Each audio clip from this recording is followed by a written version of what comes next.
जो हमारी एक्सरसाइज है एक्सरसाइज 1.4 जिसमें हमने फाइंड द स्क्वायर नंबर, हमने इनके स्क्वायर नंबर फाइंड करने हैं। स्क्वायर नंबर की सबसे पहले डेफिनेशन देख लेते हैं। वो कहते हैं when A number multiplied by itself, जब एक नंबर को हम उस अपने साथ ही यानी इटसेल्फ उसके साथ ही मल्टीप्लाई करते हैं, then the product no the square of the number. जो प्रोडक्ट होता है उसका यानी जो उसका आंसर होता है वो क्या होता है, उसकी स्क्वायर के बराबर होता है। जैसे उसने ये एक एग्जांपल दिया, एक्स और एक्स दो हमारे पास डिजिट है, एक एक्स है और दूसरा एक्स है, ऐसे मल्टीप्लाई किया तो वो उसका क्या हो गया, स्क्वायर के बराबर हो गया। जैसे ये यहाँ पर एक और एग्जांपल इसने किया, थ्री और थ्री यानी मल्टीप्लाई थ्री एक ही डिजिट है, उसका क्या होगा, वो दूसरा स्क्वायर हो जाएगा। और थ्री हमारे पास 9 बनेंगे।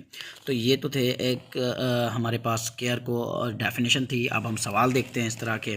यहाँ पर सवाल है पहला, find the square number of the following. सबसे पहले हमारे पास 7 यानी 7 को हमने स्क्वायर लेना है, तो इसका मतलब 7 के ऊपर हमने 2 लेना है। ये कैसे आएगा, इसका मतलब है कि 7 मल्टीप्लाई 7, जब 7 को 7 के साथ मल्टीप्लाई करेंगे तो हमारे पास 49 आंसर आ जाएगा। इसी तरह 11 को देखें, 11 का मतलब है 11 मल्टीप्लाई 11, जब 11 को देंगे तो 129 आ जाएगा। इसी तरह हमारे पास 19 का स्क्वायर, 19 का जब हम स्क्वायर लेंगे तो इसका मतलब है 19 मल्टीप्लाई 19।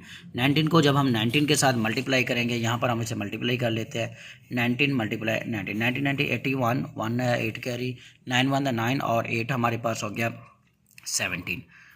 यहाँ से 1 9 द 9 और 1 1 द 1, ये 9 और 7 हमारे 6 और ये हमारे पास 2, ये तो हमारा इसका आंसर आएगा 261। यहाँ पर 25, इसका मतलब है कि 25 मल्टीप्लाई 25 यानी हमने इसका स्क्वायर लेना है। यहाँ पर 25 का स्क्वायर का मतलब है 95 मल्टीप्लाई 25। जैसे यहाँ 37 है यानी 37 का हमने स्क्वायर लेना है, 37 का स्क्वायर होगा 27 मल्टीप्लाई 37। इसी तरह 75 है, 75 को कैसे सोल्व करना है, जब हम इसका स्क्वायर लेंगे यानी 37 का स्क्वायर लेंगे तो इसका मतलब है 75 का हम स्क्वायर लेंगे तो इसका मतलब है 75 मल्टीप्लाई 75। तो हम इन दोनों को मल्टीप्लाई करेंगे, जो आंसर आएगा वो इसका आंसर होगा। यहाँ पर 7 का था, जैसे हमने इसका स्क्वायर लिया।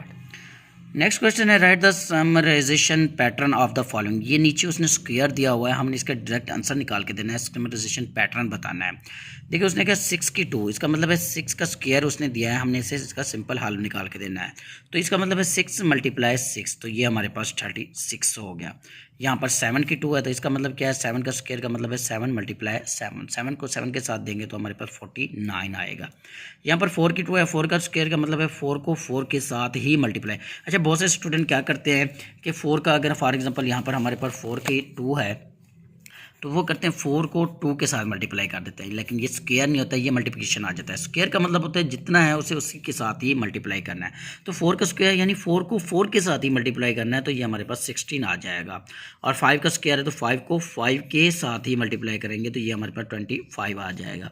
3 का स्क्वायर है यानी 3 को 3 के साथ ही मल्टीप्लाई करेंगे तो 9 आ जाएगा। 8 का स्क्वायर है तो 8 को 8 के साथ ही मल्टीप्लाई करेंगे तो ये हमारे पास 88 हमारे पास 64 आ जाएगा। तो ये तो थी इसकी आज की 1.4। नीचे एक डेफिनेशन उसने किया है, प्राइम फैक्टराइजेशन मेथड क्या होते हैं। First of all, prime factor of the make factor of the factor. Factor होते हैं जोड़े बनाना, जैसे ये 2 फैक्टर थे हमारे पास, उसे फैक्टर बनाने के लिए क्या करेंगे, हमने प्राइम कहते हैं 2 4 6 8 यानी जोड़ों की फॉर्म में होते हैं। Choose the prime number of, prime number हमने चूज़ करना है। प्राइम नंबर मैं पहले बता चुका कौन है, जो हमारे पास 2 4 6 8 होते हैं। And the find the product of the following, और उनके हमने प्राइम नंबर के फैक्टर तलाश करते हैं। Which is the square of the given number, जो कि गिवन नंबर का स्क्वायर होगा। फॉर एग्जांपल देखिए हमने 7 का प्राइम नंबर क्या है हमारे पास, 7 को सॉरी ये तो हमारे पास ऑड नंबर आ गया, हमने 2 को 2 के साथ मल्टीप्लाई करना है तो ये क्या होगा, उसका स्क्वायर बन जाएगा।